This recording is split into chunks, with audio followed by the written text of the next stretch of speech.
আচ্ছা, তো আজকে আমি দেখাতে যাচ্ছিলাম যে ক্যাপকাটে দাদার মাঝখানে একটা সমস্যা হয়েছিল। খুব ছোটখাটো কয়েকটা জিনিস আছে, সেইগুলা আমি স্ক্রিনটা শেয়ার দিই আমার।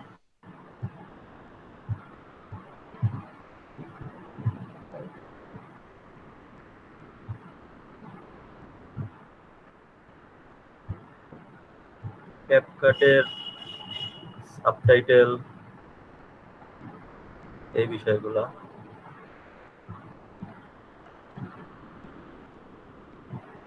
আর সাবটাইটেল বানানোর জন্য আমি ছোট একটা ভিডিও আগে আপলোড দিই, এটাই নিয়ে যায়।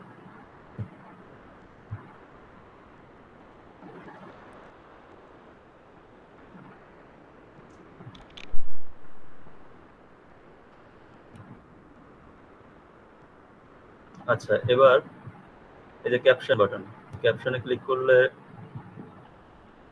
আমার এই ভিডিওটা যদিও বাংলা, যে জন্য আমি বাংলায় দিচ্ছি, জেনারেট দিতে হবে, কিন্তু অটোমেটিক আমার সাবটাইটেল চলে আসতেছে।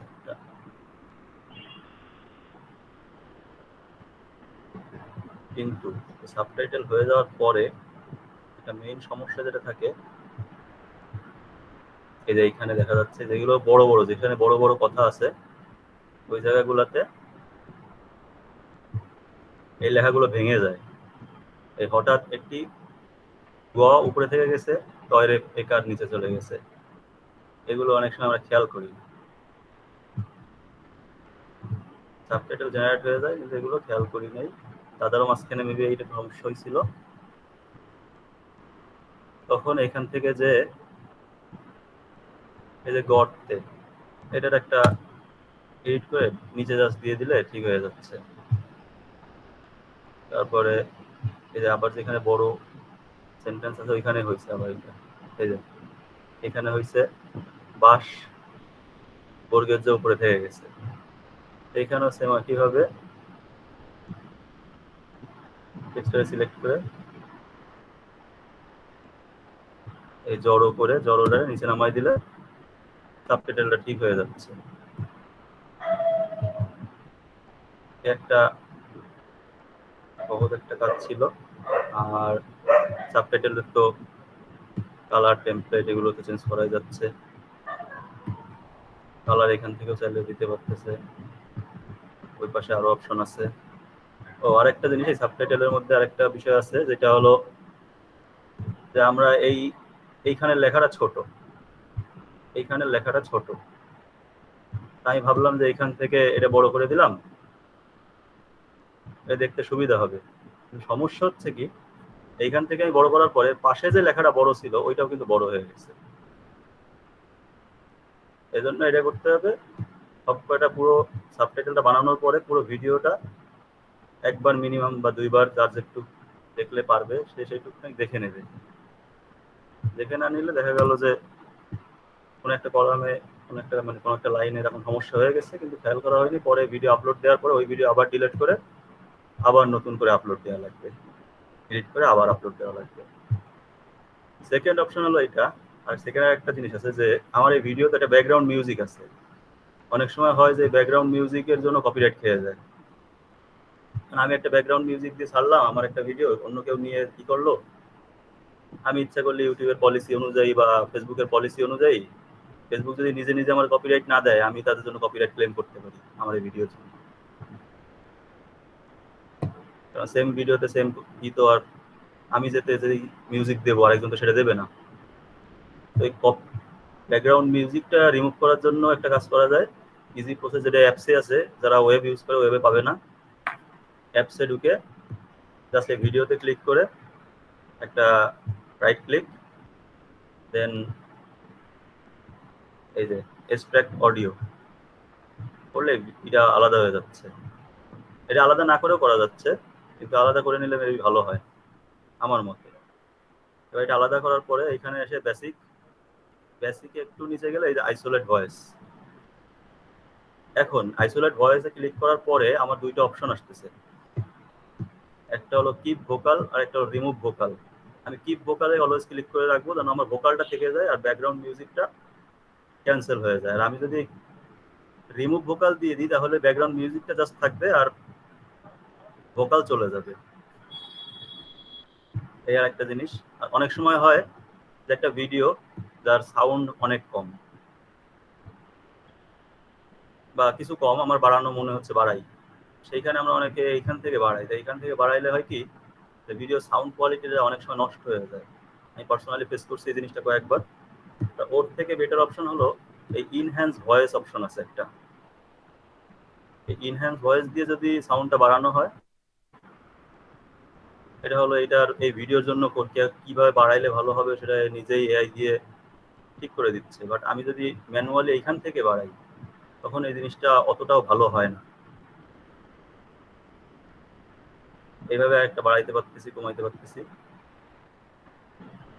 আর আর একটা টপিক দেখানো ছিল আমার মধ্যে, যে অনেক সময় হয় যে আমরা একটা ভিডিওর মধ্যে ব্যাকগ্রাউন্ড মিউজিকটা আমার খুব পছন্দ হয়েছে, বাট ব্যাকগ্রাউন্ড মিউজিকটা একটা ভিডিওর সাথে রয়েছে, এই ব্যাকগ্রাউন্ড মিউজিকটা আমার লাগবে। এই ব্যাকগ্রাউন্ড মিউজিকটা আমি ডাউনলোড করবো, তা ক্যাপকাটের থেকে ডাউনলোড করা যাচ্ছে ওটা ঠিক করে। যে আমি এখানে এখন কি করলাম, যেখানে আমি সব ডিলিট করে দিয়ে, ভোকাল ডিলিট করে দিয়ে জাস্ট ব্যাকগ্রাউন্ড মিউজিকটা রাখলাম। এই যে আমি যদি ভোকাল দিয়ে দিই, এখন জাস্ট ব্যাকগ্রাউন্ড মিউজিকটা আমার থাকতেছে, এখানে কোনো ভোকাল থাকতেছে না। তো এইটা করার পরে আমি এখন ডাউনলোড অপশনে যে জাস্ট ব্যাকগ্রাউন্ড মিউজিকটা যদি আমি নিতে চাই বা জাস্ট ভোকালটা আমার লাগবে, আমার ভিডিওর কিছু লাগবে না, আমার এই দুইটার একটা লাগবে, তখন আমি জাস্ট এই এক্সপোর্টে যাব, যে ভিডিও অপশন অফ, নিচে নামবো, অডিও অন, MP3 আছে, MP3 করা থাকবে, জাস্ট এক্সপোর্ট দিলে আমার যে অডিওটা আমার দরকার ছিল আমি সেই অডিওটা আমার ডাউনলোডে হিসেবে পেয়ে যাবো। আমার আজকে এই তিনটা জিনিসই দেখানো ছিল, আর কিছু নাই আজকে দেখানোর মতো। ভাই একটা কোশ্চেন ছিল। হ্যাঁ অবশ্যই, বল। একই একই জায়গায় আলাদা আলাদা হচ্ছে হুম। অডিও ইনপুট কি করে দিতে হবে আর কি, মাল্টিপল ভয়েস একই জায়গায় অ্যাড করতে হবে কি করে, এটা একই একটু জায়গায় দেখাই বলতে? দিলে। যেমন হচ্ছে ওই যে আজকে যে একটা ফিডব্যাক দিছিলা যে ভিডিওর ভিতরে যে তোমার আচ্ছা হচ্ছে আচ্ছা ওই যে মনে করো যে পান্ডা ব্যথা পাইছো, এখানে পান্ডা এখন আচ্ছা কান্না আচ্ছা আচ্ছা করতেছে। আচ্ছা, বুঝতে পারছি বুঝতে পারছি। হ্যাঁ। আচ্ছা, এই ইসের মধ্যে যদি আমরা কোনো সাউন্ড দিতে চাই, তার জন্য আছে যে অডিও অপশন আছে। অডিওতে যে আমি মানে এখানে যদি আমি পান্ডা ক্রাই লিখি তাহলে ভালো কিছু আসবে না, তার থেকে একটা বেবি ক্রাই লিখে সার্চ দিলে বাচ্চাদের কান্নার মতোই সার্চ দিলে এখানে মেলা কান্নার সাউন্ড আছে, যে বাচ্চাদের ক্রাই, সব বাচ্চাদের কান্নাকাটি, একটা আমি জাস্ট অ্যাড করে নিতে পারতেছি। এবার যেখানে দরকার, ও আমার ব্যাকগ্রাউন্ড মিউজিকের কিন্তু অলওয়েজ যখন ভিডিও এডিট করবো ব্যাকগ্রাউন্ড মিউজিক কিন্তু খুবই লো থাকতে হবে। এই কার্টুন টাইপের যেগুলো হবে বা যে কোনো ভিডিওতে ব্যাকগ্রাউন্ড মিউজিক খুবই লো রাখতে হবে, যেন জাস্ট আমার কানে হালকা একটা সাউন্ড আসবে, এরকম সাউন্ড থাকবে, এর বেশি সাউন্ড হবে না। আর আমার যখন যেটা দরকার, দেখা গেল যে ভোকাল আছে এখানে, এই লাইনেই ভোকাল আছে, আর এইখানে আমার এটা এই সাউন্ডটাও দরকার, তাহলে এখানে ভোকালের সাউন্ড বেশি হবে, ভোকালের থেকে এই কান্নাকাটির সাউন্ডটা একটু কম হবে।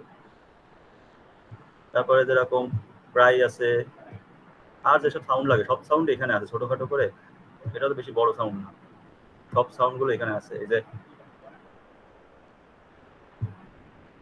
হ্যাপি ক্রাই বেবি, মাঠ সাউন্ড অনেক আছে, স্লিপিং অ্যাওয়ে, এই যে ফল ডাউন সাউন্ড, যে কোনো কিছু একটা পড়ে গেছে ওর যে সাউন্ডটা, এই যে তার জন্য এই যে সাউন্ড আছে, আমি যে সাউন্ডটা নিয়ে জাস্ট অ্যাড এর পরে ক্লিক করলে চলে আসতেছে। এবার আমার যেখানে বসানোর দরকার আমি ওটা ধরে বসাই দিলাম, যে আমার এখানে লাগবে, দেখা গেল আমি এখানে বসাই দিলাম। কিন্তু আমার কোন সাউন্ডে কিভাবে শোনা যাবে এটা আমার একটু নিজের বুঝে নিতে হবে। যে দেখা গেল যে আমার ব্যাকগ্রাউন্ড মিউজিক এখানে এতটাই হাই রয়েছে যে আমার এই পড়ে যাওয়া সাউন্ডটা আমি শুনতে পাচ্ছি না, বা এখানে ভোকাল এতটাই হাই রয়েছে, এটা এতটাই লো যে ভোকালের জন্য এটা শোনা যাচ্ছে না, ওইখানে একটু নিজে নিজে অ্যাডজাস্ট করে নিতে হবে। আর ছোটখাটো যদি হয় যে এরকম এইটা, এটা অনেক ছোট একটা, হয়তো বা 2 সেকেন্ডের একটা সাউন্ড, তো এইটার ক্ষেত্রে আমরা এই ইনহ্যান্স ভয়েসে আর কাজ করবো না। এইটার ক্ষেত্রে আমরা জাস্ট এইখান থেকে হালকা পাতলা করে কমাই দেবো, কারণ এইখানে তো আমার অল্প দরকার, বাড়ানো বা কমানো হালকা দরকার, বেশি বাড়ানো কমানো দরকার নেই। তো এইখানে আমরা বেশিরভাগ সময় এটাই ইউজ করবো। কিন্তু যখন এই যে পুরা একটা সাউন্ড, এই পুরো আগামাথা একটা সাউন্ড রয়েছে।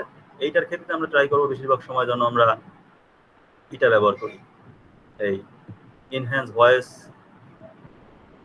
এটা ব্যবহার করি। ইনহ্যান্স ভয়েস, বা যদি কমাইতে হয় তাহলে নর্মালাইজ লাউডনেস এটা ইউজ করব। আর আরেকটা বিষয় আছে যে অনেক সময় হয় কি যে আমরা দেখা গেল যে কোনো একটা রেকর্ড নিছি, বাট ওই রেকর্ডের মধ্যে কিছু নয়েজ রয়েছে। এখন ওইটাও একটা মিউজিক, নয়েজটাও তো একটা মিউজিক। এই মিউজিকটা করার জন্য এটা নয়েজ রিডাকশন নামে একটা আছে, বা রিডিউস নয়েজ নামের একটা অপশন আছে। এইখানে জাস্ট ক্লিক করলে আমার নয়েজটা অটোমেটিক হয়ে যাবে। এটা বেশি সময় নেয় না, এটা 1-2 সেকেন্ডের মধ্যে হয়ে যায়।